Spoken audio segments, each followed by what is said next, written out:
सैनिक थे, सीमा के प्रहरी थे।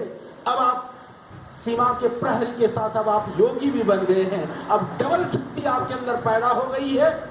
उस शक्ति को भुलाना नहीं, यह प्रशिक्षण का समापन नहीं, अपितु मैदान में जाकर के, फील्ड में जाकर के जिस तरह से जवान की एक परीक्षा होती है, इसी तरह से अब आपको आज के बाद में फील्ड में योग की परीक्षा को भी पास करके आपको दिखाना है।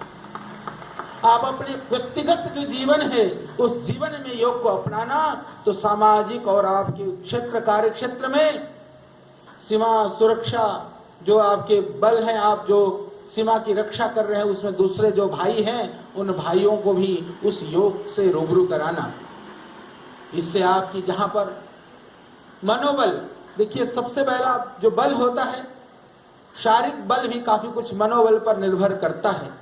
तो मनोबल को मजबूत करने के लिए योग से अद्भुत कोई चीज नहीं हो सकती है।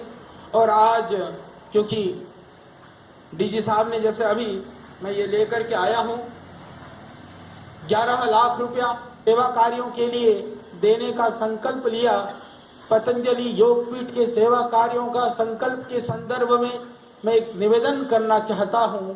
देश में कहीं पर भी किसी भी तरह की दैवीय आपदा आती है या किसी तरह से आतंकवादियों से और जो हमारे राष्ट्र के विरोधी तत्व से लोहा लेते हुए हमारे सैनिक कहीं शहीद हो जाते हैं, मां भारती के चरणों में अपने जीवन को अर्पित कर देते हैं, उनके लिए भी पतंजलि योगपीठ ने हमेशा सोचा है और कार्य किया है। ये मैं आपको बताना चाहता हूं। यह प्रशिक्षण, यह हमने आपको नहीं सिखाया है, हम देश के पाठ हैं, मां भारती के हम एक अभिन्न अपने आप को पुत्र मानते हैं। आप सीमा में तैनात होकर के उस सेवा कार्य को कर रहे हैं। श्री स्वामी जी और उनकी पूरी टीम सिविलियन के रूप में देश रक्षा के कार्य को आगे बढ़ाने का दायित्व निर्वहन कर रहा है।